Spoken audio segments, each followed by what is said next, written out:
Hey, nerdy romantics. Well, we are here at part 2 of our 2023 superhero movie review. And in this part, we are talking Marvel superhero movies.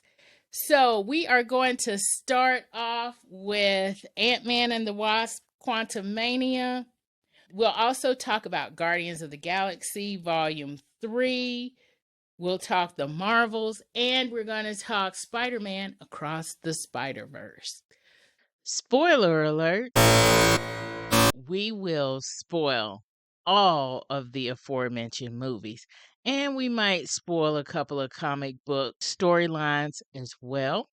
So, if you haven't watched Spider-Man Across the Spider-Verse, the Marvels, Guardians of the Galaxy Volume 3, or Guardians of the Galaxy Volume 2, and Ant-Man and the Wasp: Quantumania, then turn us off, go watch these wonderful movies, and come back and join us for the discussion. This is the Nerdy Romantics Podcast, and I'm your host, Y.M. Nelson.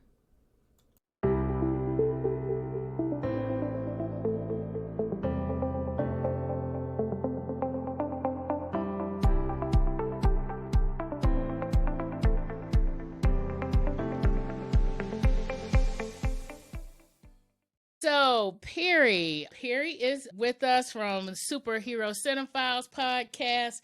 And Perry, we've been talking a lot about DC movies and the DCEU and how that, I guess that phase is over and they're redoing things. But for Marvel, are they in the middle of a phase now? They have so many different I think, yeah, so I can't remember the exact cutoff, but phase 3, I believe, that ended with Spider-Man Far From Home. And then after that, which was also post-Endgame, so Far From Home was kind of like the epilogue to Endgame. And after that, they had phase 4, and I think, I'm not sure if they're still in phase 4 or if they've moved into phase 5 yet. Yeah. I'm not 100% certain, but right now it is what's called, so like all the first 3 phases were called the Infinity Saga. Now we're in the Multiverse Saga, so they're dealing a lot more with multiverse type stuff in this iteration of the MCU. Right, which is why we kind of saw Doctor Strange doing a multiverse thing. Right, in the Multiverse of Madness, yeah. Yes, and we're seeing a lot of other things come about, and we've got Deadpool and Wolverine this summer, which deals a lot with the multiverse stuff. Loki, the TV show, dealt a lot with it too. Loki, we're going to talk some about that, y'all, because we're going to talk about it right now. We got some hints about it in the post-credit scene of the Marvels as well, which I'm looking forward to talking about that scene too. Oh yes, definitely. That and it's funny too that we're talking about Loki, and we're starting off with Ant-Man and the Wasp: Quantumania, because obviously, spoiler alert here, the Ant-Man and the Wasp: Quantumania and Loki season 2, I knew were connected. I saw Loki season 2 first. So because I saw Loki season 2 first, I was like, this has to be connected in some way, because when I saw Loki season 2, Ant-Man and the Wasp: Quantumania had already come out, and that was already on my to be watch list, but I just hadn't gotten around to it. And I was like, now which one of these came first? It was kind of like chicken or the egg kind of feeling that I got when I first started watching Ant-Man and the Wasp: Quantumania. But for some reason, I put down Ant-Man as first. So I don't know how I came up with that. But you really can see the whole multiverse and holding the multiverse together. And for me, as somebody who, I started off with superheroes, and specifically with Marvel superheroes. I started off basically watching X-Men. on TV, the X-Men comic on TV. And so, hearing multiverse with DC makes sense. But hearing multiverse with Marvel is kind of a new concept for me. Yeah, Marvel has Yeah. traditionally been a lot. So the whole idea of the multiverse in DC kind of started out as an accident, actually, because back in the golden age of comics, they didn't really care about continuity. Nobody Yeah. expected these comics to be even for people to even care about these comics 3 months from now, let alone 60 years from now. So Right. they were all just kind of disposable entertainment. So they had Green Lantern and the Flash and Superman and Batman and all these characters back in the 40s and the 50s, but it wasn't but then superheroes kind of died out, the popularity waned in the 50s, and then there was an attempt to revitalize the genre in the late 50s, early 60s, which became the start of the Silver Age, and they did this with the Flash by completely rebooting it. So it was different costume, different origin, different character. Everything was brand new about it, right? That was where they introduced Barry Allen came in, was the second Flash, actually. Yeah, after Jay Garrick. Yeah. And then Hal Jordan came in after Alan Scott. And again, with Green Lantern, they had even taken it even a further departure from the original one.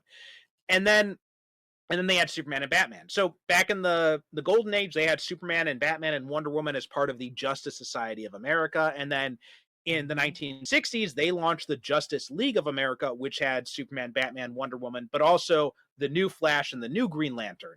Yeah. So then there was kind of like this idea is like, well, wait, we've got Justice Society over here. We've got Justice League over here. And they decided to do the story called The Flash of Two Worlds. And that introduced this idea that there are two Earths. So there's Earth 1 is where the modern versions of the characters were. Earth 2 was where the World War II Golden Age versions of the characters were.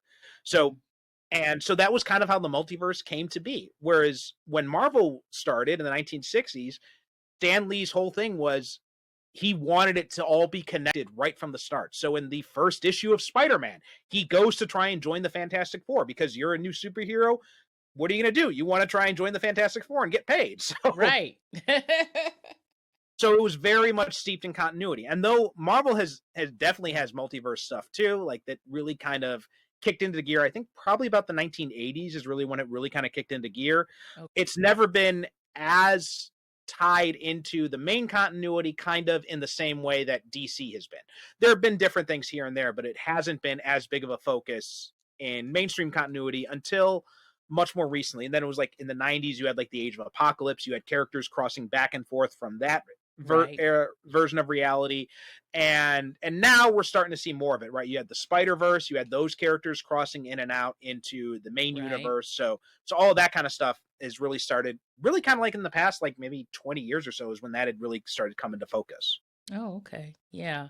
So yeah, I mean, this whole concept is, that's why this whole concept feels new to me on the Marvel side. And now that and I was also kind of thinking of, as you were saying, I was thinking of like X-Men Days of Future Past. That was even kind of a diversion kind of thing for me. Like when that happened and they did kind of a reboot kind of thing there, I didn't realize that was actually, they did the reboot because there was a new comic line that I didn't realize that. I thought they were doing a reboot like movie wise, but so that's kind of how I kind of first saw that happening. But now seeing this multiverse thing, I'm like, I'm kind of intrigued.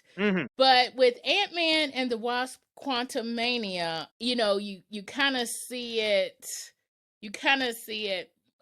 Well, you saw it with Doctor Strange, but it's kind of really on display here. And I guess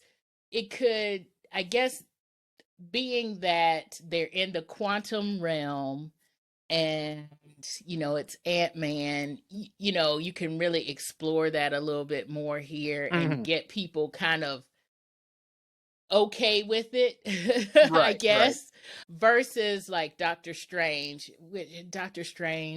And that one was a little bit unsettling for me. I don't know, but I'll probably say, I'll probably say with Doctor Strange, that character is not one that is familiar to me before the MCU and before all of this. So Mm-hmm. I don't have all the lore there for Doctor Strange, but that, I don't know, that was a weird take on it, whereas, or a disturbing take on the kind of multiverse kind of thing. Whereas this one with Ant-Man and the Wasp: Quantumania, I mean, first of all, you got Paul Rudd being Paul Rudd.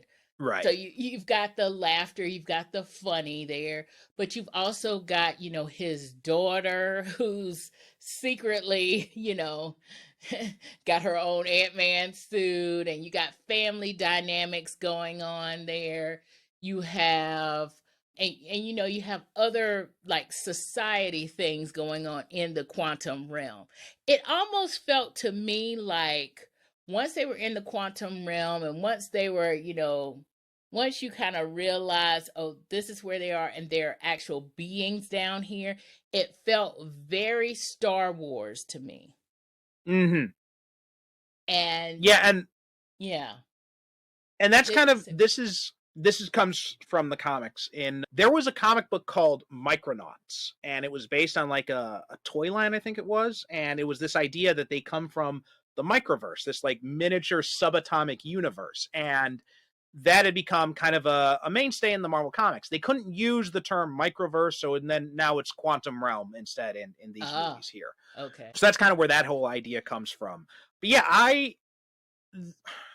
I'm actually more partial to Doctor Strange myself, but I'm much more of a horror guy than a romance family Okay. drama type guy. So Yeah. Doctor Strange was a little bit more in my wheelhouse compared to you. Okay. That all right. That's a taste thing. Yeah, okay. I'm Yeah, totally cool with that. absolutely. Yes. Yeah, and it um, very much was more in that realm, which is probably why I was like a little bit taken aback because I'm not a horror person. Yeah.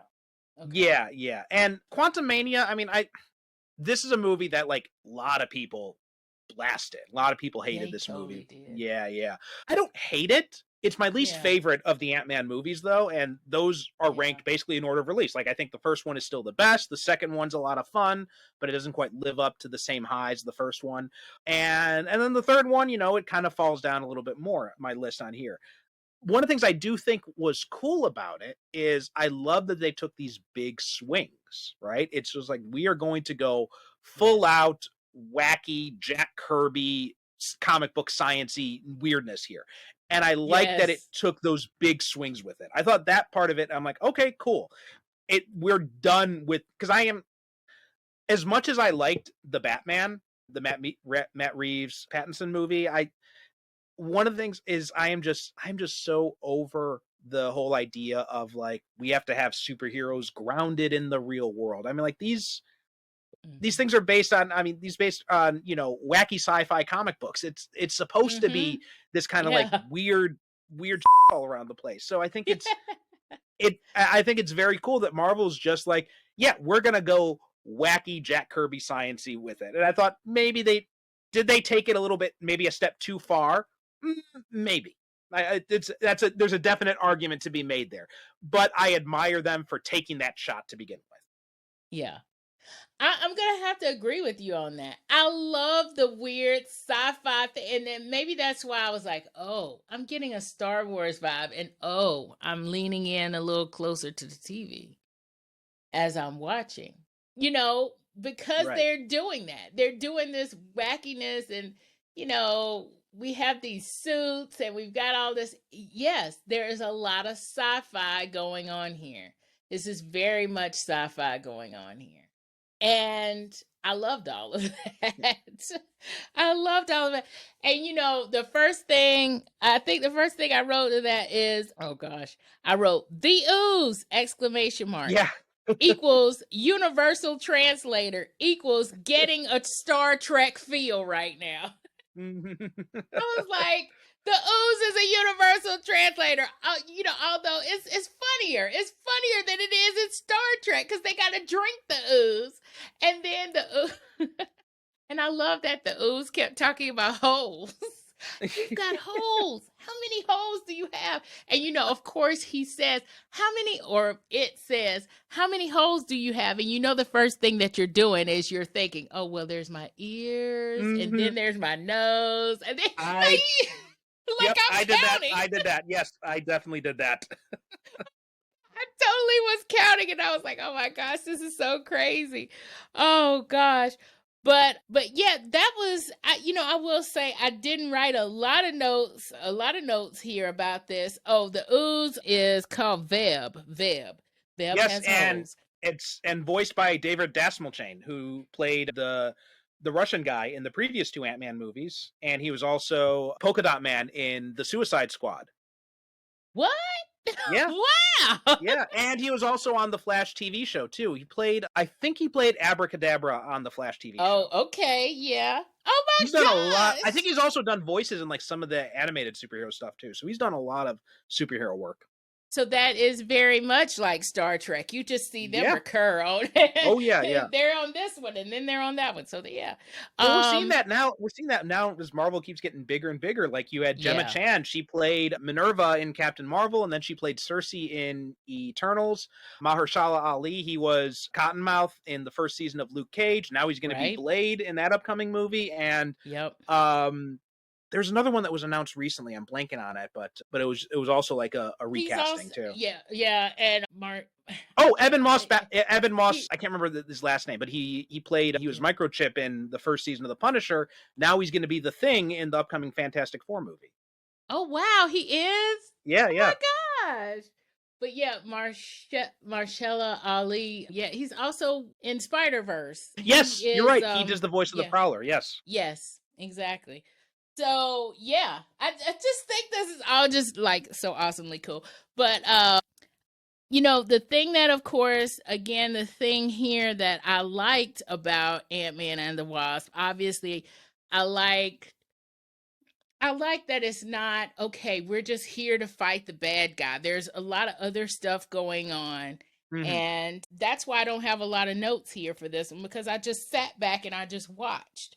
So you're watching, this family interact. You're getting all the funny, from not just Paul Rudd here. You're getting funny from a lot of different places.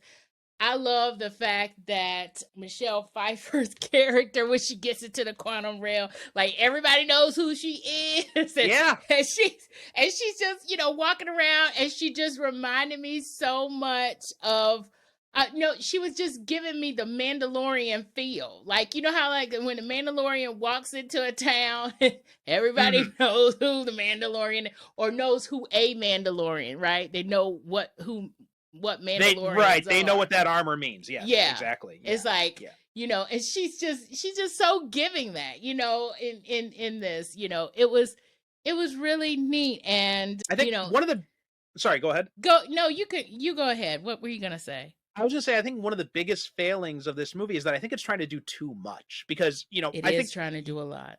You are absolutely right about Michelle Pfeiffer. I think she is the unsung MVP of this movie. And I think a big reason why she gets kind of overshadowed is just with like so much stuff happening in this movie. And I think they really should have, they kind of lost focus when they were making, I think I actually think you could have done without Kang in this movie at all. I think you could have done I don't think you needed him in this movie.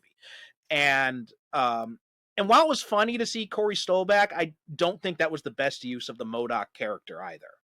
Yeah, I was going to say something about the MODOK character. I was like, he just seemed so superfluous. And I was also trying to remember him from the first Ant-Man, so half of the movie, I'm trying to remember him from another movie, and because his face is distorted, and even though they do show, a flashback of him from the other movie, I'm still trying to get the whole presence of who he was, because he's actually not that dude anymore. Because you could tell he's going through some kind of emotional crisis kind of thing. And it was just, you're right, it was a lot going on here. And I guess that's also part of the reason why I didn't write a lot of stuff down, because you have to look at it and follow it. It's a lot to follow.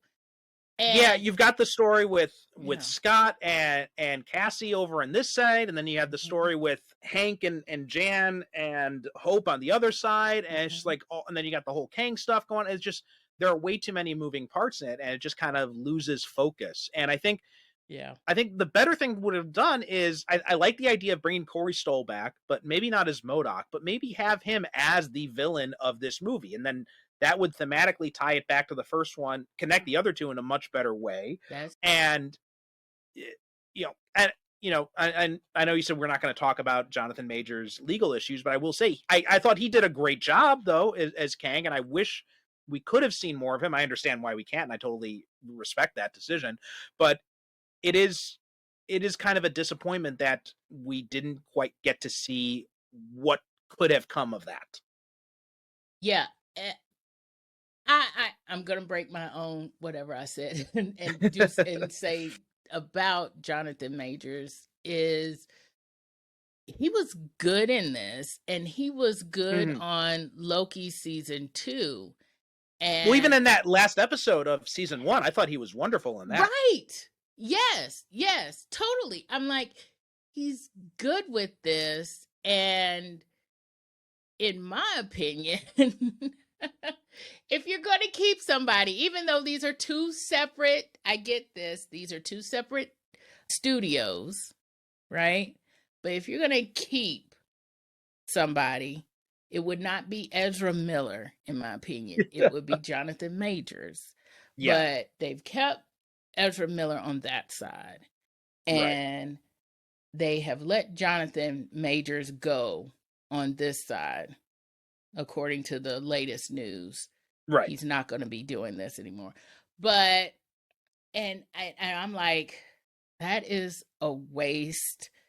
That is a waste. That's all I'm going to say. That's just, I don't know. It's just, to me, it's like, okay, what multiverse am I in where this is messed up like this? This is I'm in the wrong universe. I need to get in a different universe, because I mean, honestly, I think the decision is to get rid of both of them personally is what I would say, but that's me. But anyway, yeah, I feel like this was not the right movie to, Jonathan Major stuff aside.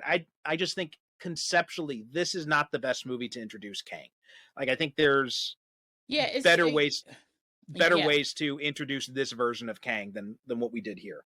Yeah, and I'm gonna agree with you on that, because to me, his story actually feels like a side story. He's almost like a plot device for why everybody knows Michelle Pfeiffer. It's just a plot device. And I'm like, well, they could be in the quantum realm and go in the quantum realm, and you could even have MODOK have, something bad happen, because he's down there or whatever, and it not even have to do with Kang and with getting, with that whole thing. Well, because also time works so differently in the quantum realm. You could have easily had, Corey Stoll's character, Darren Cross, you could have had him be the one who hooks up with Jan early on instead of Kang instead. And then that would create some very interesting ideas, because, she knew him back then, and everyone else is like, wait, how do you, it would have fit with the whole wacky time aspect of the quantum realm. It would, yes. That actually does make sense. But, even then, and this is because they introduced all these characters, all these people that were talking. Yes. All these people with talking roles. But even Bill Murray's character, she had some kind of history with him. I mean, we didn't even need Kang, because she's had history with people that they could have, they could have made this cast smaller, Exactly. Yes. But I agree completely. But I feel like, and I think that's why I said Ant-Man is first. I said, which came first, Ant-Man 2 or Ant-Man 2? It's not Ant-Man 2. Ant-Man and the Wasp Quantumania, or Loki season 2. And I think a reason why I said Ant-Man was first is because I think this was really just a build-up to what Kang was doing in Loki. It was, yeah. Like, the end of Loki season 1, that was kind of like the introduction to the very first glimpse we got of Kang, which was a future version, He Who Remains. Right. And then Quantumania was supposed to introduce the variant of Kang, the evil version. That's the one who's going to be the villain of the multiverse saga. And then Loki season 2 dealt with this earlier version of him as, was it Victor Timely, I think was his name, or something like that? Yeah, Victor something, yeah. Which, in fact, Timely, that was the original name of Marvel Comics. Really? Yes, yeah. I totally didn't know that. Oh, learn something new. Well, I always learn something new when I talk to you, Perry. I have so much useless knowledge of comic books and superheroes in my head, and there's no room for anything else. But it's so Meanwhile, fun. I can't remember what I had for breakfast yesterday. Well, me neither, so it doesn't matter. Just as long as we ate. See, we're still here, so we obviously ate something. But yeah, I think for this one, I'm with you on a lot of these. I love the sci-fi aspects and the, basically ramping up the whole sci-fi aspect of this and the wacky of it. It was cool. I will say this. I think Antman and the Wasp: Quantumania was the first one that I ended up watching on Disney Plus when I watched all of these. And I think I said in my mini review, my TV had to reset itself because it needed to be in like HD deep color or something wild. And I will say that this is probably one that I really wish that I had watched in the theater, because I think the cinematography would have been really amazing in the theater. I did watch this in the theater, and yeah, it was really good. I also want to say, Catherine Newton, she took over as Cassie from the actress who played her in Endgame. I liked her as Cassie in this as well. And I know you're not a horror fan, but she was in, but we were talking about, bodies, characters in different bodies and stuff like that when we were talking about Shazam. She was in a horror comedy called Freaky, which with Vince Vaughn, where basically it's a teenage girl. It's a spin on Freaky Friday, where instead of a mother and daughter swapping bodies, it's a teenage girl and a serial killer swapping bodies. So you've got her, and it's her and Vince Vaughn. So they're the ones who swap bodies. So you got Vince Vaughn acting like a teenage girl and Catherine Newton acting like a stone cold serial killer, and it's really good. Is there any way that's even a little funny? Because that is funny to me. That premise is funny. It's very much got funny aspects to it. It's I think it's the same people who did Happy Death Day, which is very much like a comedy horror movie. So. Yeah, one of those, and like Shaun of the Dead and all those kind. Shaun of the Dead, not quite as Shaun of the Dead leans more into parody than horror, but it's more like along the lines of Totally Killer was like this. Okay. Happy Death Day. It's very much in those veins, kind of Scream adjacent, but a little bit funnier than Scream. Okay. All right. Got you. Yeah. And I've watched Scream, so I'm good there. But yeah, this is, this has all of those little things little nerd out things that I liked in it, but I'm also with you on the fact that it's a little bit too much. The quantum realm is packed. And they need to empty some of that out. Yeah. So what is your rating for this one? I can't remember. I think I would probably give this a 3, maybe. Yeah, I think maybe a 3 is what I'm giving this, because it's just there's some interesting stuff in there and there's some good performances, but it's just way too overstuffed. I mean, the fact that it's called Ant-Man and the Wasp and we see almost no Wasp in this is, I think, is a huge failing. Yeah. Like, we haven't even talked about Evangeline Lilly because she's barely in the damn thing. Exactly. That's right. You're totally right about that. And, and the part that, that she is in it, it's kind of like, okay, but why do we need you again? She was like in one, she's in one fight scene and she had to actually come back through the portal to be in that fight scene. And it's like, I don't know. You're right. It's Ant-Man and the Wasp, but we don't really see the Wasp. I think both this movie and the Doctor Strange sequel, they both have the same problem in that it's got this title card for it where it's Ant-Man and the Wasp, Quantumania, and it's Doctor Strange in the Multiverse of Madness. But in both those cases, like you compare it to something like, I think Captain America Civil War is a good comparison, because even though that is like this big ensemble movie, it's got all these different characters, it is still at its heart a Captain America movie. It's still Captain America still drives the story. It's still all about his character, his journey, and the Avengers stuff is connected to that, but it's tangential to what his journey is. Like, if you took out the Avengers stuff in that movie, it would still fit together pretty well. But whereas but Doctor Strange and Quantumania, I don't think they should have had those names at the top. It should have just been like, if you just called that Doctor Strange movie Multiverse of Madness, I think it would have played a lot better. Same thing with this. If you just called this Quantumania, I think it would have played a lot better that way. But because there are these character titles at the top, we have an expectation that these characters are going to be the ones who are the central force of the movies. And in both of them, it doesn't really feel like they are.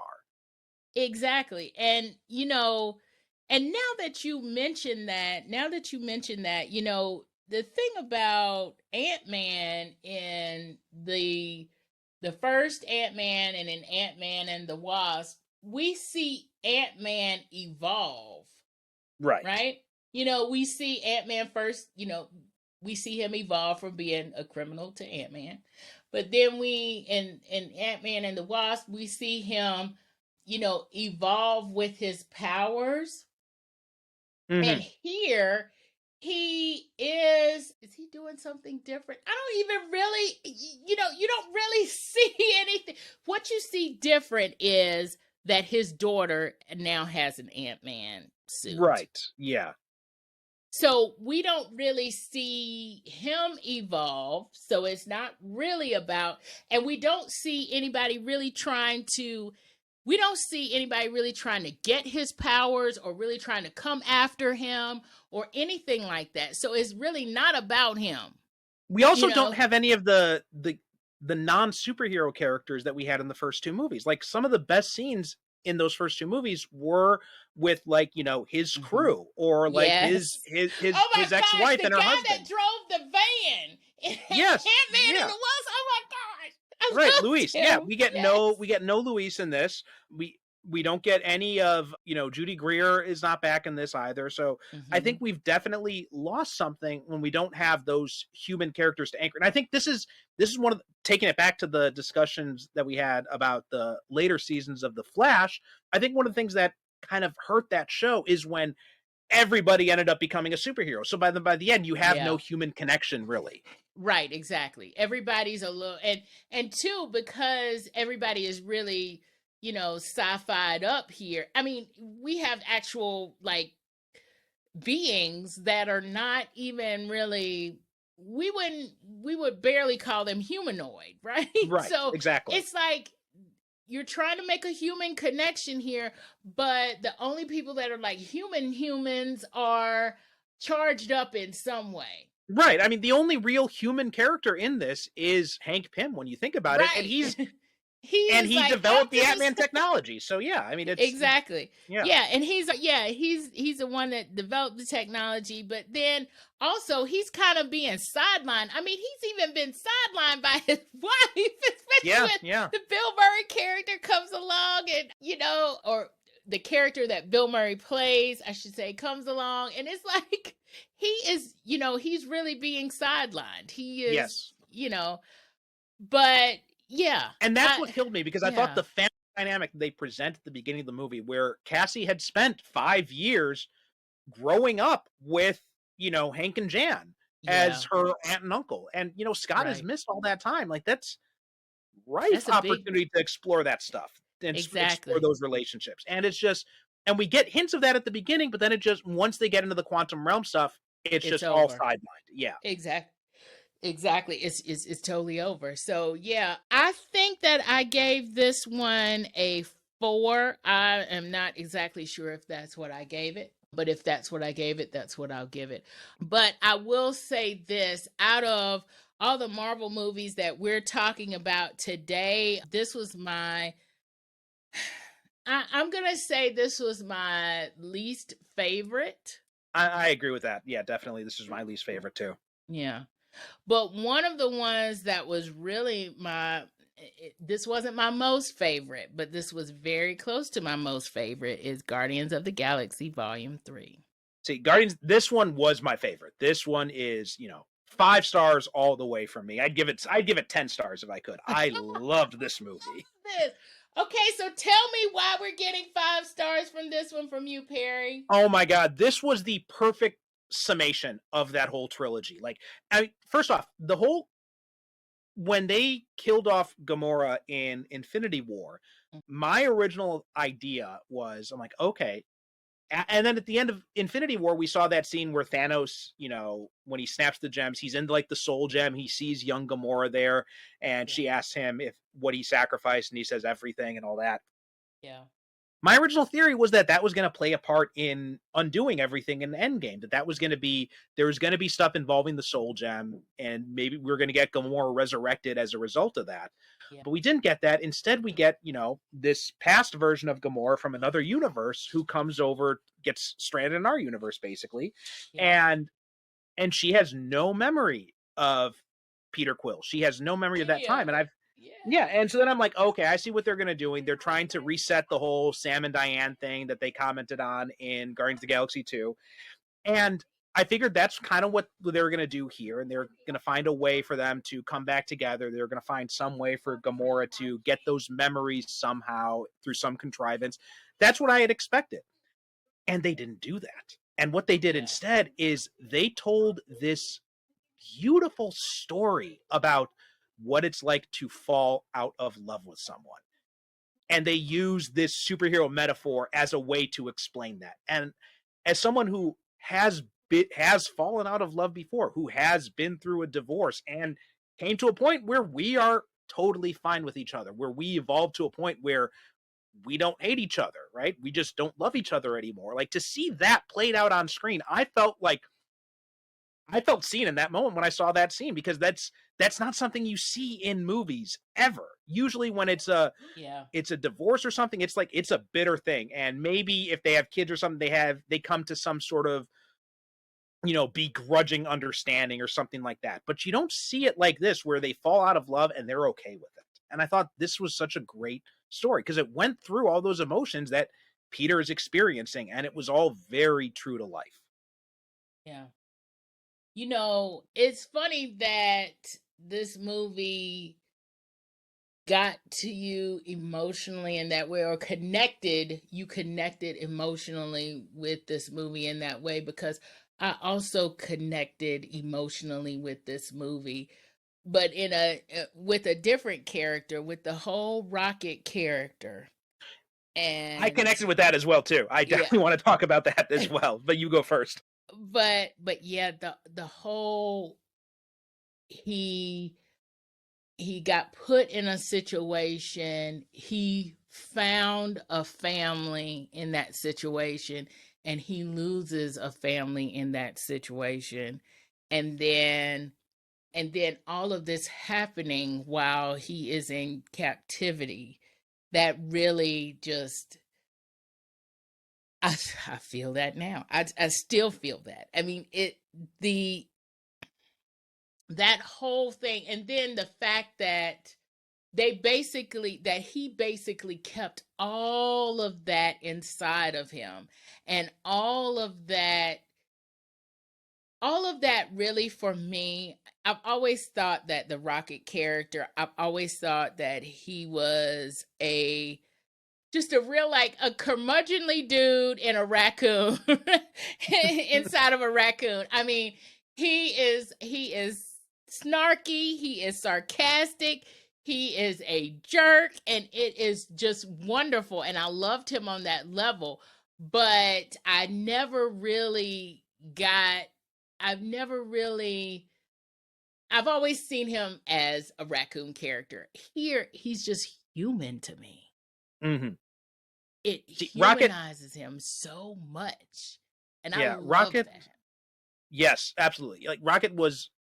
So I had some familiarity with the Guardians from the comics, and of all the characters from the comics, Rocket is the most true to who he is in the comics as well. Like, he's very much the same type of character in the Really? comics Oh, and in the movies. wow. But they do so much more with him in these movies, I think. And I think they give him so much more depth that I think he has in the comics, at least. And again, I have very limited experience. I have some familiarity with them in the comics, but not as much as other people I know. But so he was my favorite character going into this from the comics, and then, you know, after watching him in these movies, like, he's my favorite character of this group in the movies as well. He is just, I mean, Bradley Cooper. It still blows me away. That's Bradley Cooper, Right? because It's like, what? I can't. It doesn't go together in my mind. But even though I know it, but it just doesn't. I can't make it go together in my mind. But it's still wonderful. And he does such a great job, especially in this movie. Like, he completely sells it. I cried so many times watching this movie in those scenes, with like the scene when Teefs and Floor die, or when when that scene where Lila sees him when he's about to die, and she tells him, like, you've been the hero of the story all along. And I'm starting to get choked up just talking about it, just remembering it. I know. It's just like, oh my gosh. And I know people are probably like, y'all are crying over. Yes. Yes. I am crying over a talking raccoon, and I don't give a damn who makes fun of me for it. Right, exactly. I don't really even care, because it really is that emotional of a story, and it very much connects. You feel it. You feel it, and you're right. Bradley Cooper does that. I mean, and, I think I think one of the things this movie does is it's a perfect counterpoint to the idea that, you know, CGI is destroying movies and all that, because I think this movie proves it, that CGI is very effective when it's used in the right way. Yeah. And James Gunn is very careful with how he uses CGI. He understands that you need to use CGI. You can't do this movie without CGI. It's not possible. It's just not. Right. And he understands how to use it. He plans out his shots very carefully, so he knows how to use it. So it's not just let's fix it in post type of attitude toward it. It's very much like, we have to treat this like we're filming a real stunt or something like that, where you have to have it very carefully done, because if it's not executed right, you can't get a second try at it. He does that. He has that same approach with CGI. And that's why I think his movies work so well when you have the CGI stuff, and why we have these scenes of these CGI animated characters, and it's so moving, because he's very careful about how he uses that. And this, and also, you know, I'm probably going to mispronounce his name, but Chikuri Iwuji, who plays the High Evolutionary. Yeah. Oh my God. He is one of the best villains in any of these Marvel movies. He was unbelievably good. Amazing. Especially because the only thing I knew him before was in Peacemaker, where he plays a completely different character. And to see him in this, I was actually very annoyed they killed him off, because I want to see him come back. Wow. You know, when, you know, gosh, there's so much there. Wow. I don't even know what to say first. But the fact that he's like, I really need to make this perfect society. And the perfect society is human, is very human looking, but not human at all. And then the perfect society is really not so perfect. There's homeless people, there's crime, there are people with no jobs, there are people dealing drugs. I mean, and then he's like, okay, I realize this is not working. I'm just going to wipe this out because I want it to be perfect. This guy is on a level of insanity that is just, and delusion that is just mesmerizing. Yes. I'm like, it's totally amazing, you know. And the thing about it is, in a lot of these, as you watch a lot more and read a lot more, there are a lot of, you know, for lack of a better word, there are a lot of insane villains. Yeah. And the reason why they're villains is because they're insane. But this guy has a real delusional, like a layered delusional. This is not Joker delusional. Right. This is layered. see the world in a way that is different from everybody else. And I need to remake it in some other way. I mean, and yes, the actor whose name I won't even try to pronounce does that brilliantly. Yes. I mean, it's scary. It's scary.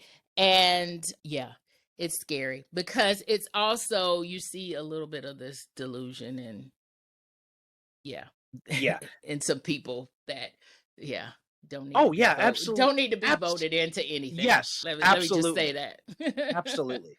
I mean, and going back to this movie too, like one of the great things about this is that it really feels like you're ending all these characters' story, but you're not ending them in a way that is like, a finality, right? One of the things I think I think I blame Game of Thrones a lot for this. And I think one of the things I hate about it is like this idea of, for the ending to have meaning, we have to have a bloodbath and all these characters have to be sacrificed. Exactly. And I was so worried that we were going to come out of this movie with like, half the cast or all the cast or someone dying. And, and there are points when they get close, right? There are definitely points where they get close. And James Gunn, I feel like he's teasing us with it because he knows what we expect. Exactly. And like that scene with Peter, like he's freezing in space. It looks like he's not going to make it. And then all of a sudden we get Adam Warlock comes and he saves him.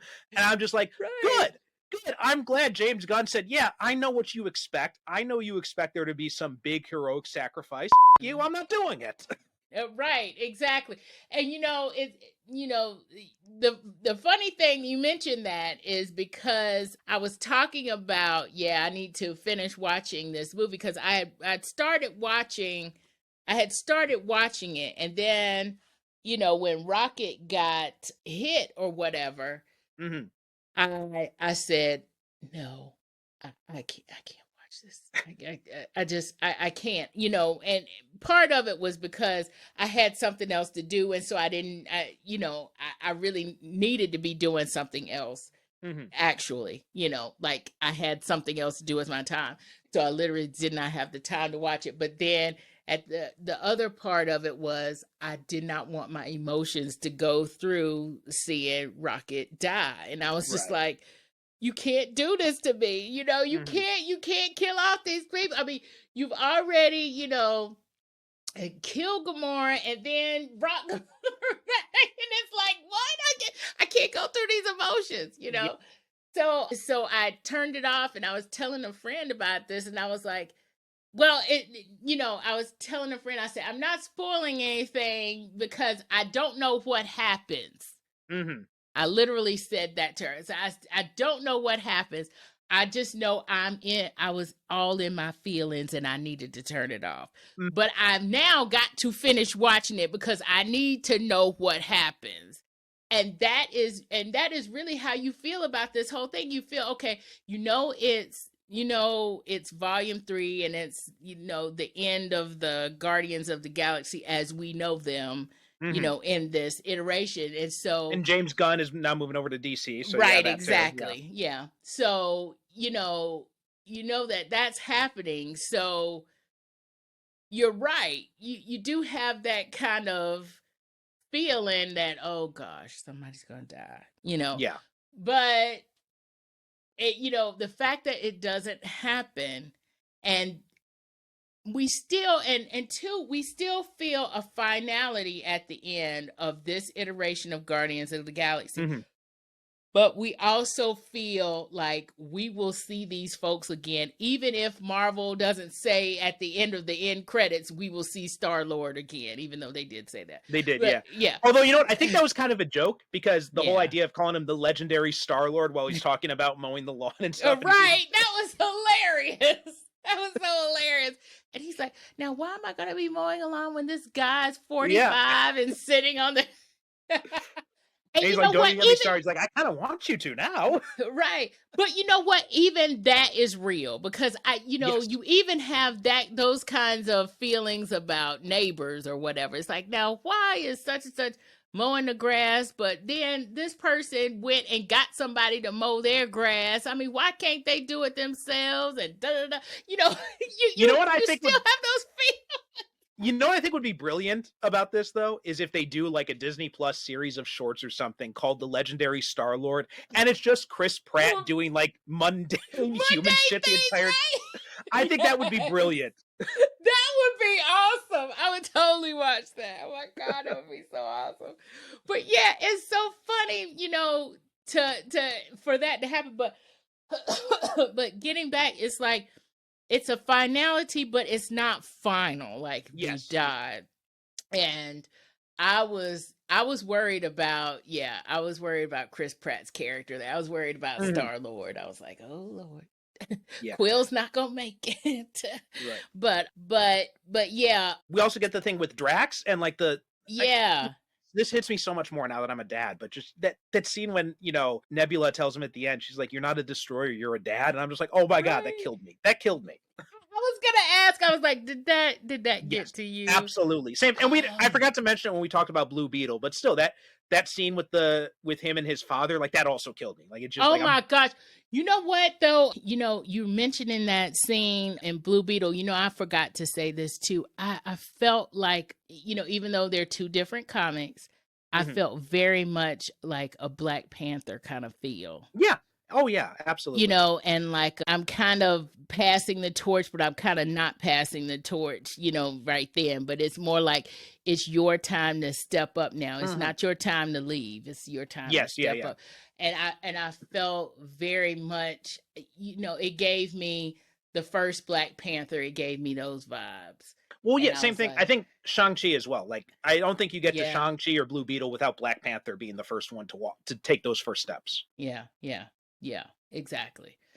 So it's just, it's very much, it's interesting how these these are themes, right? These are themes and these are, you know, kind of things that happen. It's very interesting how these themes play and how they're repeated but not repeated, how they are reshaped in each of these stories.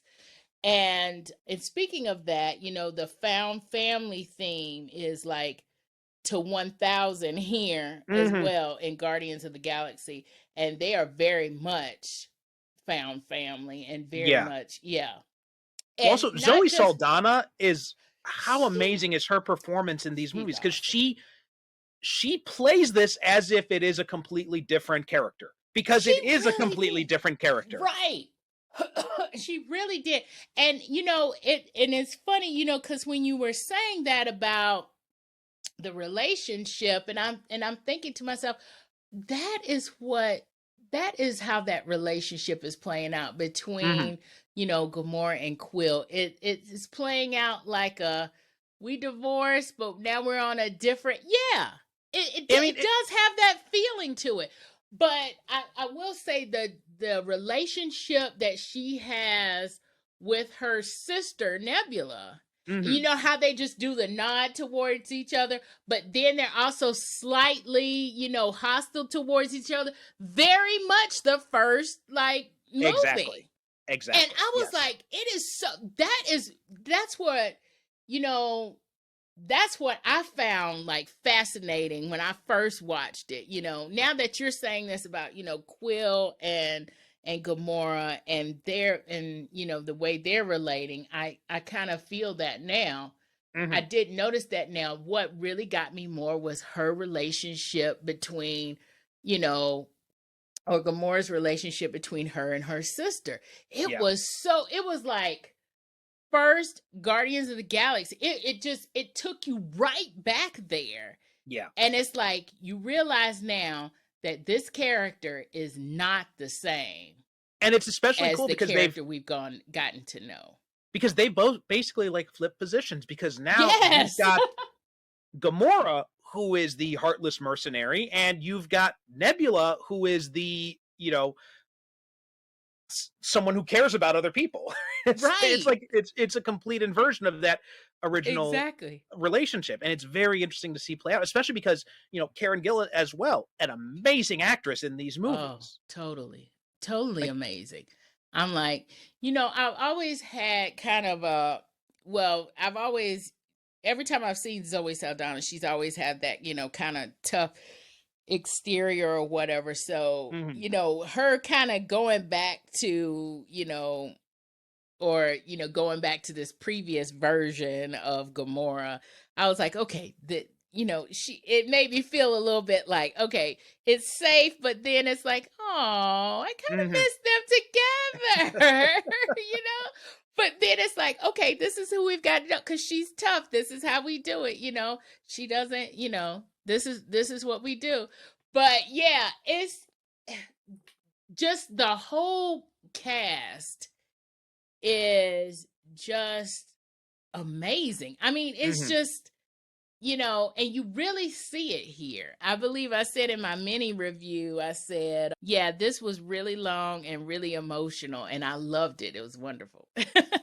Well, and I think I love that moment at the end when, Groot says, "I love you guys." That it's like, but it's because we understand him now. We understand what he's really saying. I thought that was such a great way of showing that, and that was amazing. Yes. Yeah, and taking it back to the Quill and Gamora thing, like, you've probably known people who have said, like, when a relationship has ended or something, she's like, well, it's like they've become a completely different person. Right. That's exactly what this is, because she literally is a completely different person. Right. She is. She is a totally different person.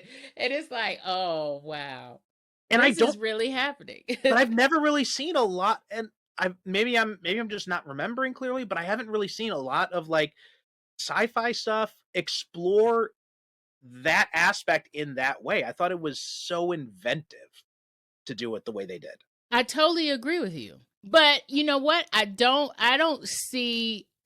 to say I don't see a lot of even drama do it that way. Explore it that way. I mean, this is just on a whole new level, kind of. We are trying to navigate a new part of our relationship. Well, between this, it is making me think of Superman and Lois a lot, because how that uses superheroes to explore this, husband and wife relationship in a way that most superhero stories traditionally don't. And it does it in a very mature, and approaches in a very mature, very adult. And I don't mean adult as in graphic. I mean adult as in, we know something about the world. We're wise. Exactly. A little bit about the world. Yeah. And I see Guardians of the Galaxy 3 doing the same thing with this relationship with Quill and Gamora. Like, you don't see that kind of maturity and that kind of complexity in those relationship stories typically. And I think it was beautiful for me to see it that way. Well, to be honest, for me, a lot of superhero, or even with I should say sci-fi. I'm going to say more sci-fi, because I think with some superheroes, you end up seeing various sides of them, but you see them as almost like like we see Bruce Wayne and then we see Batman. You know what I'm saying? Right. So you see various sides. You don't necessarily see them as a whole person. And for me, and it's the same way kind of in sci-fi, you have to, or it seems like they're so focused on giving you who this person is, like giving you what this person represents, that they forget that there's a whole person here. Right. And that whole person has complicated relationships. And just because they're good, it doesn't mean they're good at relating to other people. Or it doesn't mean that they're good at, I don't know, cooking lasagna or whatever. Right. You know what I'm saying? You don't get to see like whole versions of people. You get to see slices of personality that represent certain things. Yes. No, I think that's absolutely true. One of my favorite, and this is going to be a bit tangential, but one of my favorite comic book characters is Cyclops. And one of the reasons is, and a lot of people hate the reason why I love him, because so in the, after, in the comic books, after Jean Grey died at the end of Dark Phoenix, he mourned for her, and then he eventually met this other woman who had a very strong resemblance to her, Madeline Pryor, and he married her. He had a baby with her, and then Jean comes back from the dead, and he leaves his wife briefly to go see if this is true, if this is real, right. And he and he basically makes a mess. And then she ends up getting, presumed dead. Her son gets kidnapped. She ends up getting presumed dead with the other X-Men. It's a whole thing that happened. She ends up becoming a super. It's comic book stuff. But the thing I loved about it, and which later comes up when Grant Morrison wrote the comic book, is that this whole idea is that, yeah, Cyclops was born and raised to be a superhero. Basically, so when it comes to superhero stuff, when it comes to battle strategy and all that, he knows exactly what to do. But when it comes to his personal life, he doesn't know what the hell he's doing. Yeah. Exactly, he's a total mess. And I think that's such a great way to handle that character. Yeah. And and you, now I'm not gonna say this is definite true or anything like that, but I also think that this is also part of kind of the evolution of how we see ourselves, and masculine and feminine and all of that kind of stuff. I think that's also part of it, showing people as round characters. And two, in the romance landia world, or even in just the fiction world, right, in the pursuit of trying to present more diverse characters, racially, ethnically, whatever, neurodivergent, whatever, present more diverse characters, there is a push for people not to stereotype. right. And in order not to stereotype, you really have to show whole versions of your characters, not just one side of this person, not just the fact that this person is, a strong Black woman, or this person is, somebody who's Asian and really good at math. That is a stereotype. You've got to go deeper than that, and you've got to actually show a whole person. And I think that's happening throughout story, not just story in books, but the stories that we're seeing on screen. And I think, part of that is kind of bleeding into with the superheroes, showing the more, how shall I say, quote unquote, human side of the superhero. Right. And so I think that's what, and two, when you start to get fandoms, and when people start to realize, and when, Hollywood starts to realize, hey, this person is hooked on this character, there's fandoms for characters, there's also, to me, a push to make that character as round of a character as that character can be, so that you can keep selling the movie with this character, right? Or the story with this character. Like, we want to see more. Yes, absolutely. And I think going back to Black Panther, I think they did that brilliantly with Killmonger, because on paper, you see Killmonger, he's this guy who grew up in South Central. He, his father was killed when he was a kid, and so now he's got a grudge against white people and all that. And that's a very stereotypical, character trope of a Black man that you could but it's the way and Ryan Coogler doesn't change anything. He doesn't try to make it a surprise or anything, but he explores why that character is like that. He shows the full version of that character. And even though he does have that, which if you just looked at it on paper would seem like a stereotypical origin story, when you look at how the character is executed, it is something that is much more well-rounded. Exactly. Yeah. And two, not just the fact that, and two, it's not Killmonger's story, is Black Panther. So you see that dichotomy also happening, and you see these two worlds happening. And so it's not just about Killmonger having this one experience, it's also about the world in which Killmonger lives, and why this is happening, and why that is different from Wakanda.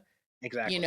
And what that dynamic means. And we've been trying to say this for, not we, but a bunch of people have been trying to say this forever. I am a Black woman from America. I I've never been to Africa. I don't understand that. I don't understand all of that, concept, but I know that my ancestors are from there, Mm-hmm. right? But me as a Black woman, I grew up in America. There is a certain dynamic here. There is a certain way Black people are treated here. There is a certain experience that I have had as a person here. And that makes me different from, you know, Y.M. Nelson, that could have grown up in Africa, had, been with my ancestors and everything like that, and could have grown up in an African country or in wherever my ancestors were. Right. Right? A whole different perspective.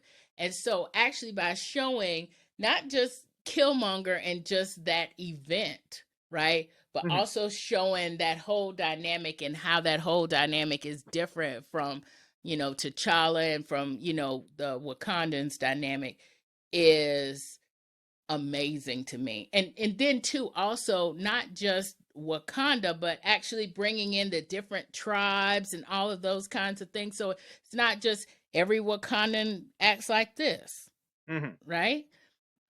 Right. The whole So no group, no group is a monolith. Exactly. right, Yeah. right. You don't have a monolith. You don't have a this person is standing in for this person. And then when that person makes a mistake, it's not everybody making that mistake.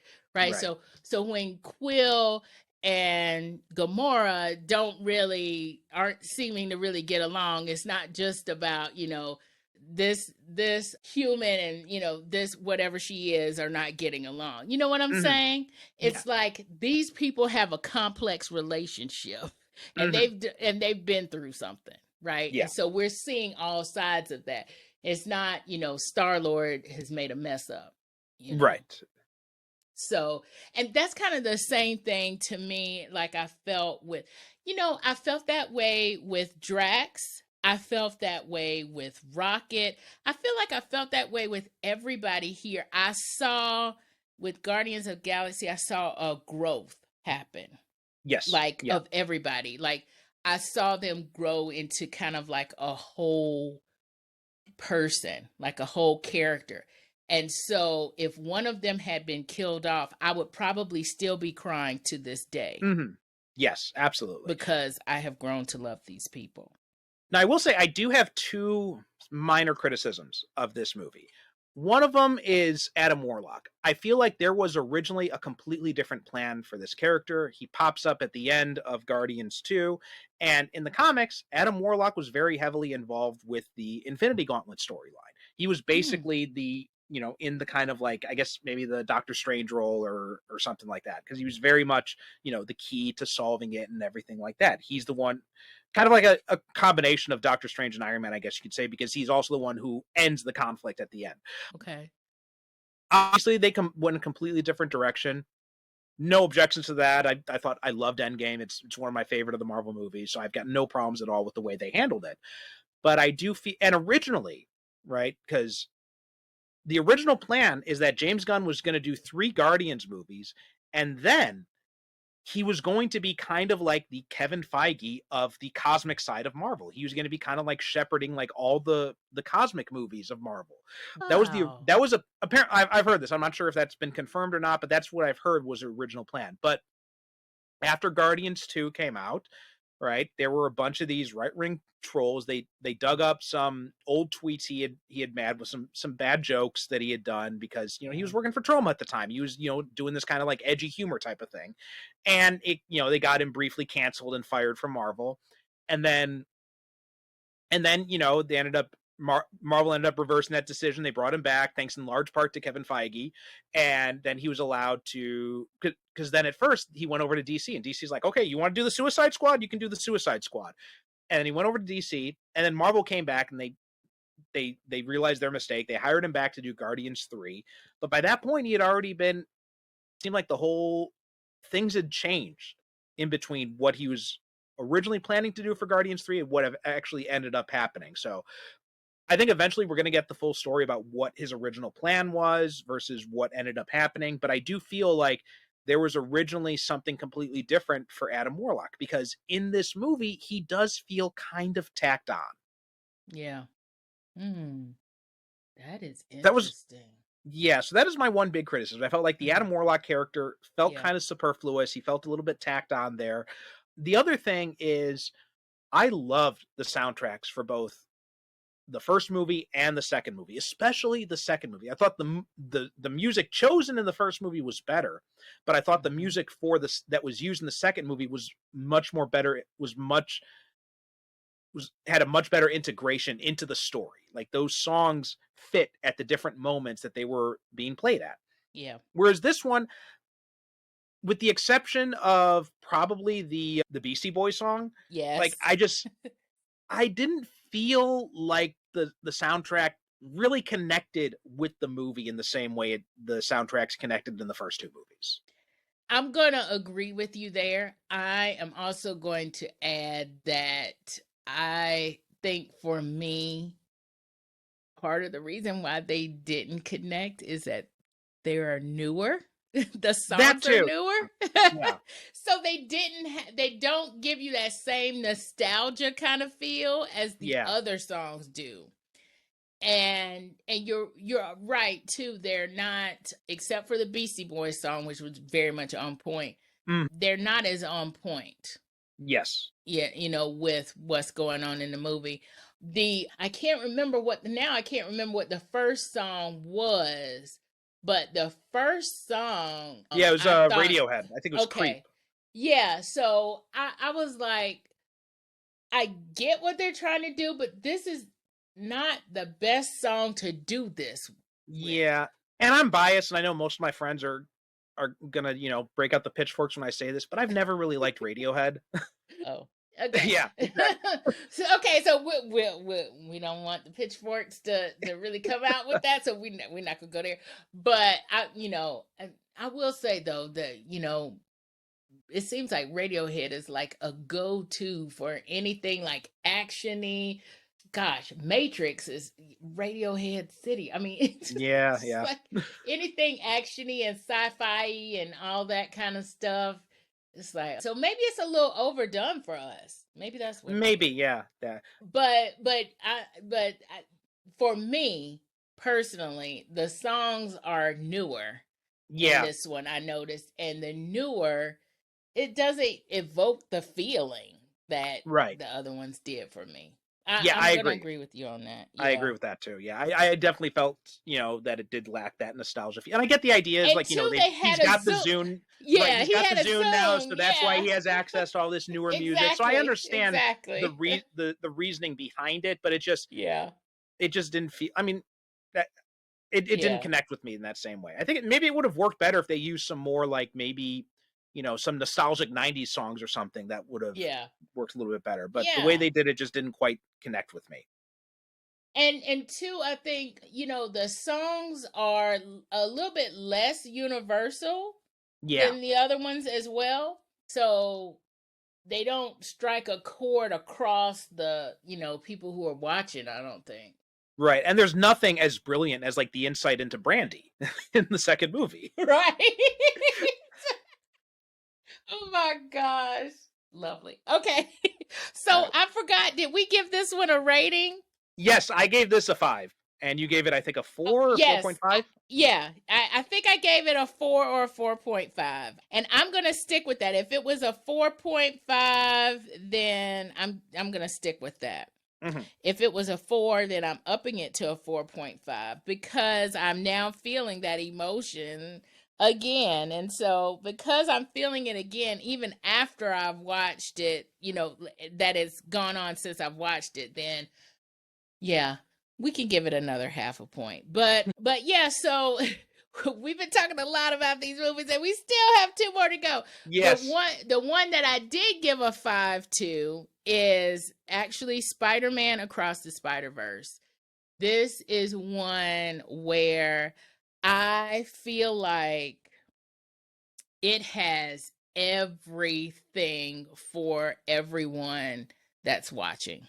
Mm-hmm. It has your your I am trying to find myself. I'm trying to figure out who I am.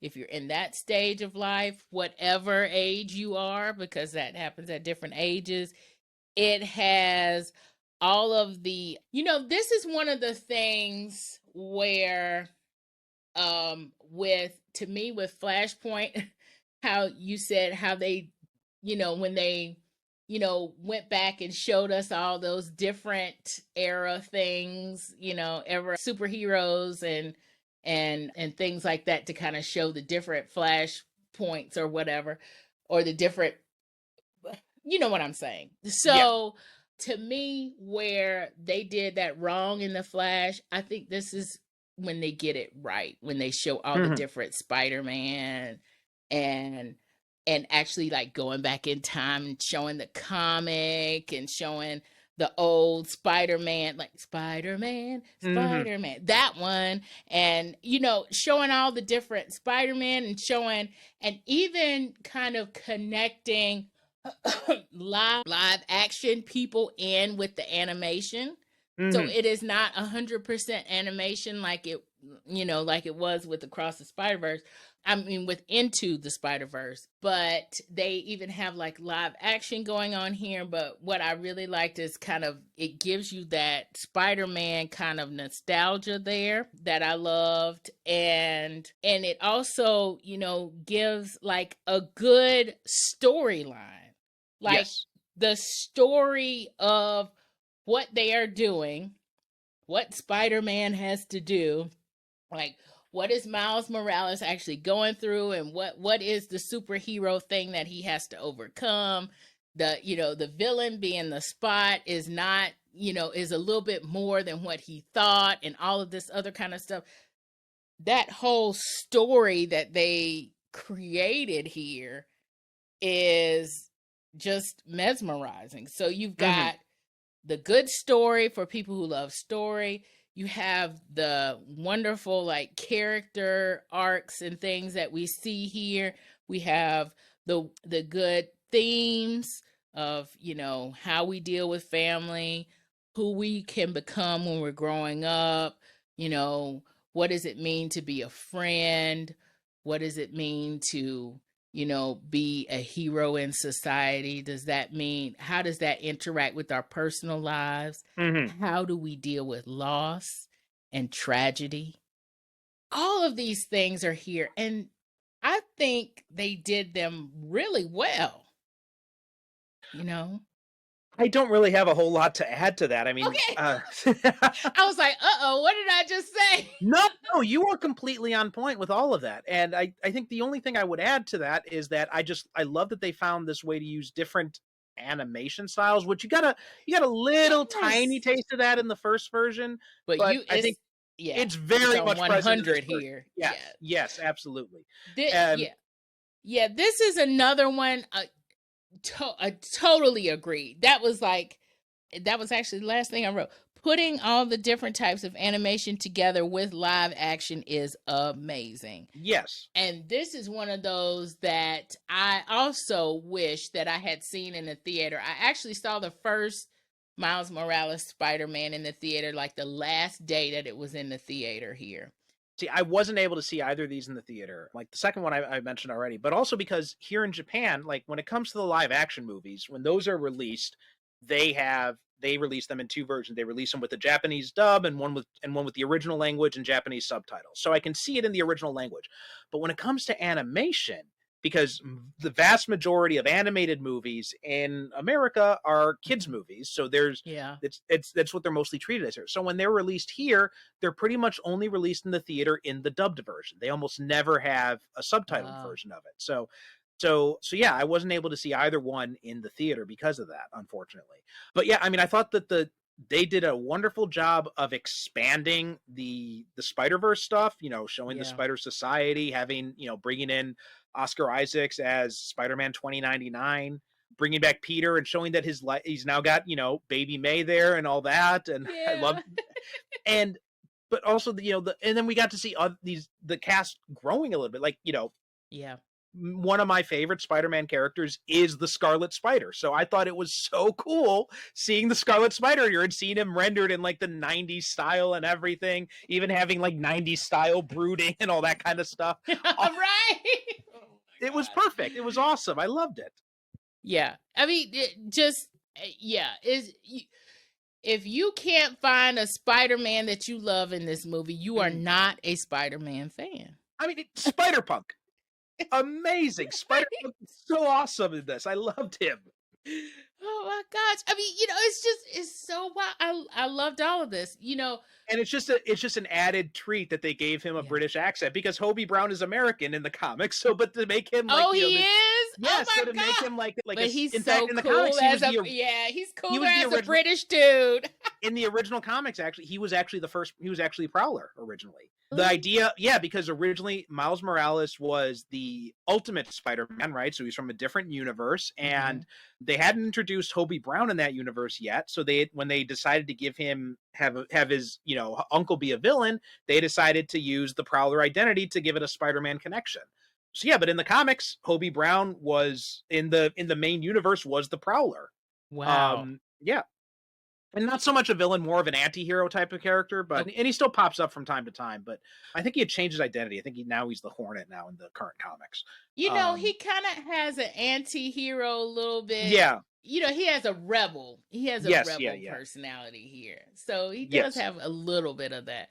But yeah, it's just so many things. So many things. I have no idea why I wrote this down, but it says, "Oh no, she opened the package." What did that have to do with anything? I'll be honest, it's been a while since I've actually had a chance to sit down and watch this movie all the way through, so I can't. I'm not sure. I watched this yesterday, so I don't know. I don't know why I don't know why I wrote that down. But anyway, of course, Peter Parker is Manhattan, and Miles Morales is. Say that again. I said Peter Parker is Queens. Oh, Queens. Yes, Queens. Miles Morales is Brooklyn, and I just thought the way they did Brooklyn is very Brooklyn. It's very much that. It's almost like you're there, but this is animated. It was amazing. So are you from Brooklyn yourself? I am not from Brooklyn. No, I have an aunt that lives in Brooklyn, and I used to be there for a while. And I was recently there, actually. Well, so I've actually got a little bit of a story of this because my late co-host on Superhero Cinephiles, born and raised in Brooklyn, lived there his entire life, and he was never really he was a huge comic book fan, right? But he was never really a Spider-Man fan. He just never really connected to Spider-Man in the same way he connected to like Thor or Superman or anyone like that. Right. But we reviewed the first before he fortunately we were able to watch this first movie before he died, and we reviewed this first one, and he was really taken with the idea of Brooklyn as a setting, and it spoke to him a lot as someone who was from Brooklyn. Oh wow, that's amazing. Especially being a black man from Brooklyn too. Yeah, exactly. I was just it's very much Brooklyn. I'm just like, wow. And no, I will never claim that I'm from Brooklyn. I'm very much a Southern girl, and I know how New Yorkers are. Yeah, so I don't touch that. But what I know of it just seems it is very authentic. And it's just amazing because this is animated. You have to keep reminding yourself that this is animated at times. Right. Yes. And I just think that's amazing. That you are transcending, like I'm that immersed in this, that I don't feel like I'm watching something animated. Honestly, I think the biggest complaint I have about this movie is that it is part 1 of 2. Because I wanted more when we got to the end. So that is exactly what I was just like, after I finished watching it, I was like, are you kidding me? Yeah. That's like the first thing I said, are you kidding me? Because this is a freaking cliffhanger. Mm-hmm. And, they do this in romance novels every now and then. They'll do a cliffhanger kind of thing. But I hate a cliffhanger. Yeah. I want to know. That is why now that we have streaming and we have the ability to binge watch things, that I'm one of those people that waits until everything is, the season is there. And even the season, of course, it's going to it's going to cliffhanger, especially if Yeah. if it's going to go into another season. But I mean, that's the nature of TV. But at the same time, it's like, if I can watch the complete thing, I would like to at least watch the complete thing. I know. And oh my gosh. And of course, like I said, this story, the actual story that's going on, like what's happening to Spider-Man and why is he getting in all of this? The actual story is compelling. So when the story cuts off at the place that it does cut off, you're like, mouth hung open. Yes. Just like, what the F are you kidding me right now? I was just flabbergasted.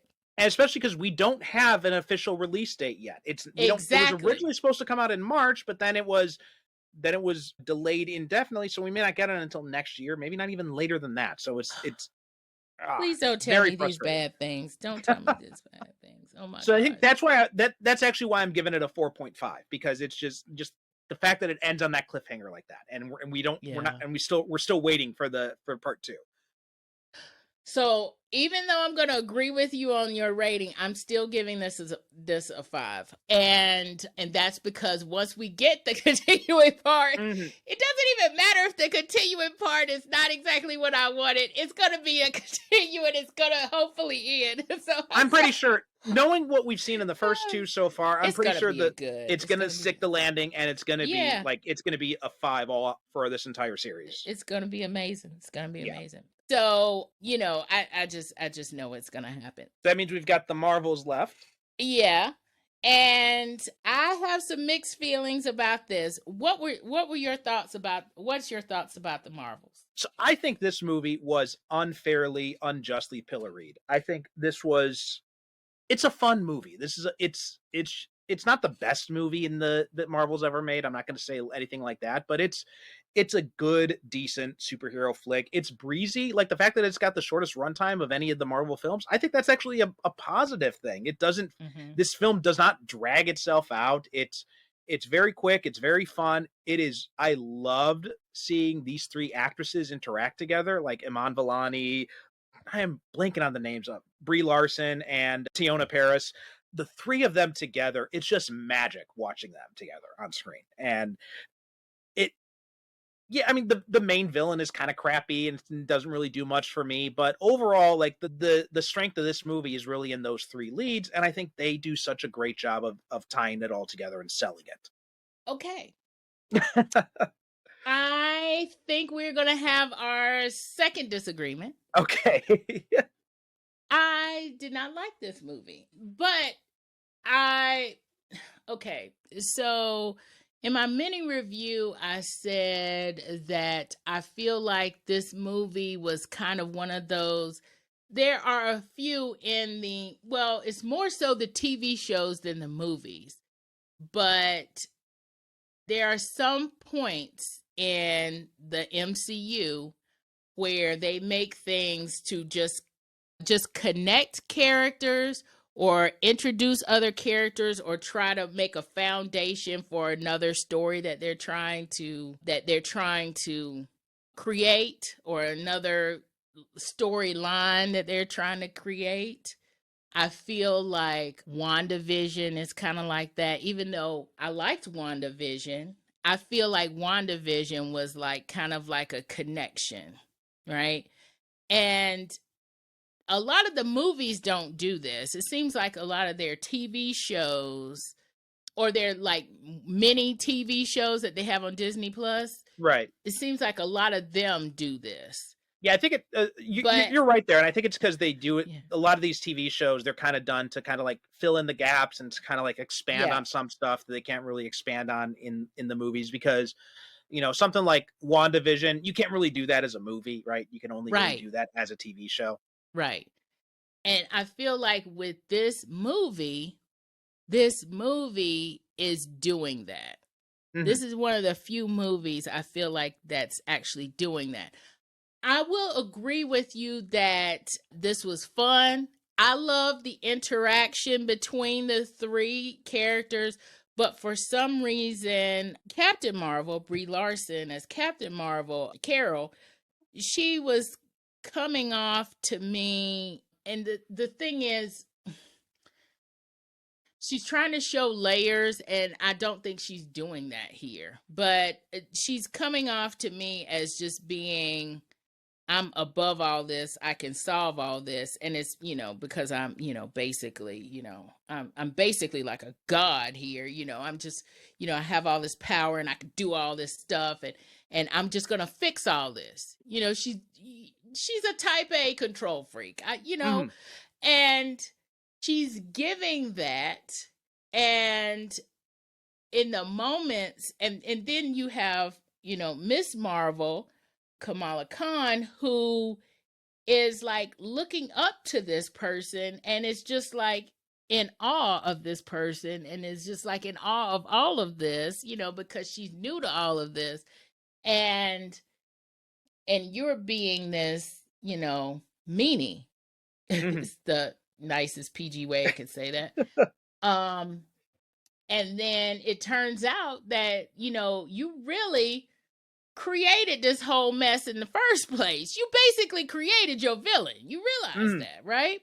So, and there's no kind of, there's a little, I'm going to make this right again, type A personality, but not necessarily remorse, I feel, from the character.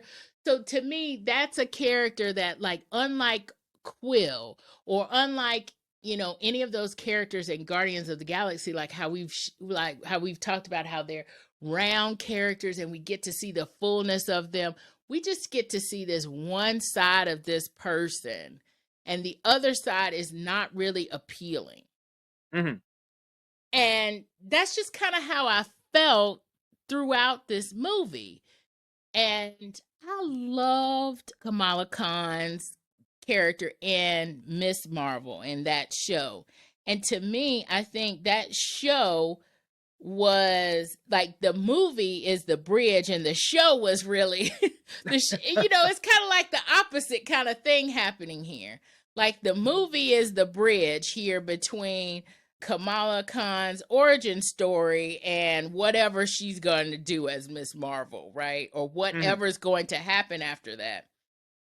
I will say that this movie had all the funny moments, all the halfway kind of sarcastic moments that, a good Marvel movie has. And so, of course, I'm not going to say I don't like it, I'm giving it a negative or blah, blah, blah. But I don't like it as much as you liked it, I think. Yeah, it sounds like that. And I think you make some good points. I think, especially when you talk about Carol's, the lack of remorse or all that, I think it's there, but I think this goes back to the villain problem. I think if you had a better villain that was a little bit more developed, had a little bit more meat on the bones there, I think that would have helped to reflect more on Carol in that way. But we don't get as much of that as I think we probably needed.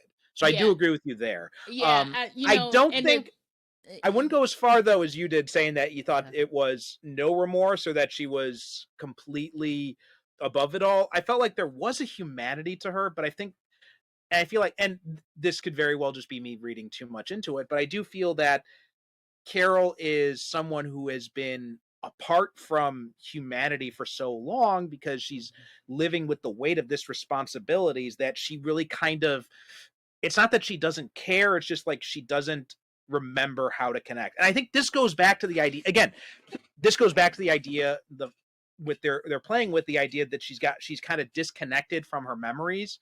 And I think that's what they're trying to do, because I've seen this twice now. I saw it in the theater and I saw it on Disney Plus, and that part, I'm not sure how many times you saw it, but I think that aspect of it came through more on the second viewing for me. Okay. So I probably need to watch it again to get the full whatever. Because I've only watched it once, but I will say that I watched Miss Marvel right before I watched this.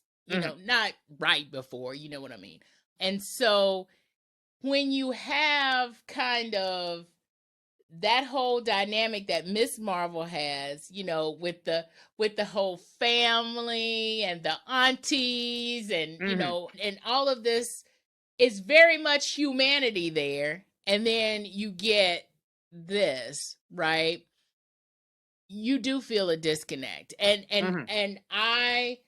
I'm going to concede that yes, because she has been away from humans for so long, she doesn't know how to connect. And she does begin to start to understand that at the very end when they go to um the house. Whose house is that? Rambo. Captain Ram. Is that Captain Rambo's house? Yeah. Yeah. I'm Okay. blanking on her name. Yeah, But yeah. but Captain Rambo, the mom, Maria. I think it was Maria. house. Or Yeah, Maria. Maria. I think, yeah. yeah, she was Maria, and I remember that because the one thing that really struck me, you know, I was just watching along, and I was like, okay, this is a cool story. I laughed, I blah blah blah, you know, and I'm, you know, having my good, you know, Marvel's Avengers moment, and then of course they have the mid credit scene. And I just went, "Ah, Beast! Oh my God, Beast is here!" And Kelsey Grammer again. Yes. And it's Kelsey Grammer Beast. And I was just like, I had finally for the first time in I cinematic started crying. It was just like, oh my God. And for the first time in cinematic history, he actually looks like the Beast. Yeah, right? He actually looks like it. That's so wild. But you know, ever since, you know, like I said earlier, and like I've said in previous episodes, you know, X-Men is what got me into this. And ever since I heard that the MCU finally bought Fox, as far as the you know, Disney, the whole Disney bought Fox as far as that whole X-Men thing, I have been waiting to see what they're going to do. And now I haven't watched everything Marvel on Disney Plus, like all of the little side things or anything, but for me, this is the first time I have seen it come together since that, right? And I was just like, this is what I've watched this whole thing for. This is what, oh, and so I get that whole giddy feeling. And then you also, again, we see multiverse here. Yes. You know, so. And there's also a comic tie here because in the comics, so you probably remember from the X-Men animated series that Rogue got her powers from draining Ms. Marvel, Carol. Yes. And that happened in the TV show too, right? She got her powers because she held on too hard to Ms. Marvel, and she permanently drained her powers. Now, in the show, Carol ends up being in a coma because of that, and we never see her coming out of that coma. Although that was in a tie-in comic. Never mind. But so far in the show, we haven't seen her come back from that coma. But in the comics, she was not in a coma. She woke up, except she didn't have her memories anymore, and she didn't have her powers, obviously. Right. And she ended up hooking up with the X-Men for a time, and Professor Xavier helped restore her memories. So she had her memories, but she remembered everything, but she had no emotional connection to them. And then we had a story where the X-Men went out in space. They fought this alien race called the Brood, basically the Xenomorphs, essentially. And Carol got these new powers, and she had like the power of a star or something like that. And she ended up taking on the name Binary. And she ended up in that same costume that Maria's wearing in that post-credit scene. That is the costume that Carol wore as Binary. And she stayed as Binary. So that is what that is. I've been trying to figure that out forever. Okay. Oh my gosh. Now I'm really excited. Oh yes. My gosh. I'm so excited right now. This is so wild. Oh my gosh. Oh, I'm going to totally have to lower the volume on this podcast because I'm so excited. But you know, now I'm loving it. I'm loving it. I still feel a certain way about this movie, but I love that tie-in. Oh gosh, I'm loving all of this. Yes. Now the question is, and this is something we may see pop up. We may see pop up in Deadpool and Wolverine, but I am wondering if. So we had Patrick Stewart come back as Professor X in Multiverse of Madness, and he was in the animated series look, right? He was in the golden hover chair and everything. We had Beast come up in here, played by Kelsey Grammer, obviously, but much more in the 90s style Beast, also from the animated series. And now we've got Hugh Jackman coming back as Wolverine and Deadpool, and he's wearing the yellow and blue costume. Yeah. So the thing I'm wondering is, are they all from the same universe? See, that's exactly what I was thinking. And it's like, now, are they from the same universe? Now, is this universe going to be the same universe that the Avengers are in now? It's like... No, so I don't think they're going to do that, because... they're going to be different. I know. I'm with you on that. I think they're going to be in different universes, but yes, are they in the same universe? Yeah. I think what's going to happen is, because I think we're kind of getting the tease of this with what's happening in Fantastic Four, because in Multiverse of Madness we had John Krasinski play Mr. Fantastic in that, and he was like the fan cast for Mr. Fantastic for years. So Marvel decided, well, let's bring him in for this as a fun thing since fans have been clamoring for him. But then they didn't cast him in the Fantastic Four movie. In the Fantastic Four movie, it's going to be Pedro Pascal playing Reed Richards. Yeah. So, but you know why that's another fan cast. I'm sorry, that's another fan thing. It is. But the thing is I'm thinking is, like, they're not going to have these same actors from the Fox movies come back in when they bring the X-Men, they introduce the X-Men into the MCU proper.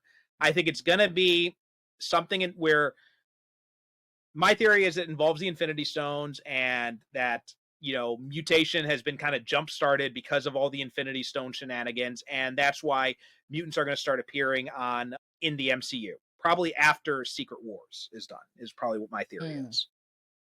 That's a good theory. But they're all going to be recast. I mean, there's rumors now that, because they just announced that Giancarlo Esposito has been cast in the MCU. They haven't said who he is playing yet. But, right. They have not. But lots of people have been clamoring for years that he'd be a great Professor X. Right. And see, somebody was saying, because we were talking about Quantumania, somebody was saying, he might be Kang. And I was like, no, he's not. He might be a new version of Kang. Yeah, that could be it too. Yeah. Because all we know about Kang so far is that Jonathan Majors is not coming back, and they have removed the title Kang Dynasty from that Avengers film. So we don't know what that Avengers film is going to be called yet, and we don't know. We know that Jonathan Majors isn't coming back, but we don't know if that means Kang is coming back. Right? We don't know if Kang is they're just going to recast Kang, which I think they will. Like, it seems stupid to ditch such a huge Marvel character, especially after he's been built up so much. Right, exactly. I mean, yeah. But they're saying all kinds of stuff. But all the ideas that this is sparking for me right now. One thing that I really hope they work with, or I hope they, think about revisiting, is the characters that were on now I can't even remember the name of the show. It was an X-Men type show, but it wasn't X-Men. It was Oh, are you talking about The Gifted? The Gifted, yes. I really hope that they revisit The Gifted, and maybe not as The Gifted, but just kind of revisit that whole thing, because I thought that was really, I thought it was going somewhere before it got canceled. And I was like, well, now it's canceled, and all of that. So that was one of the things I loved about The Gifted, is the fact that it brought in all these minor X characters, like Thunderbird. Thunderbird gotten far more to do in that series than he'd ever gotten in the comic books. Yep. Yeah. Oh, really? He just seemed like he was a major character. No, he was killed off like in his second appearance. Oh my gosh. But I love that character. Because basically when they did the comic books, right, they brought in this new team of X-Men, which included, it was Wolverine, Storm, Nightcrawler, Sunfire, Banshee, and Thunderbird. And then when they proved so popular, it was just a one-shot comic. They were going to relaunch the X-Men book with these characters, and they realized that, okay, well, Thunderbird doesn't really bring much to the table because his personality is very much like Wolverine's, but he's a strong guy, but he's not as strong as Colossus, and he's a healer, and he's got this, these tracking abilities, but they're not as to the extent of Wolverine. So he's kind of superfluous. So they ended up killing him off in the second appearance. Yeah, but with his own, with the Gifted, and with him away from the X-Men per se, he works with that group. So if they resurrect that, they need to resurrect it with that group. And he has been resurrected actually in the comics. He was recently resurrected. Yeah. Oh, good. I'm glad about that. And on that note of resurrection and X-Men, we have collectively been talking for a very long time. Yeah. And I know that, Perry, you need to get your Sunday started with your family, and I need to go to bed. So I just want to say thank you for talking with me about all of these. I don't know if we gave the Marvels a rating, did we? I don't think so, but I think I would probably give it 3.5. Okay. All right. I still am going to give this 4 because I'm a nice person. Oh, okay. So I liked it better than you, and somehow your rating is higher. Actually, I am not sure what I rated it before. That's why I'm just giving everything a 4, because I think I gave it a 4. But really, I'm not as happy with that. Now, that might be a 4, but that might be just because I'm a nice person, not because that movie was just the best ever.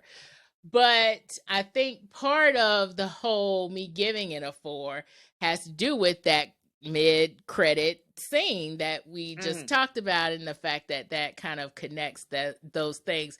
Also, because it got me to watch Ms. Marvel, which I was planning on not doing.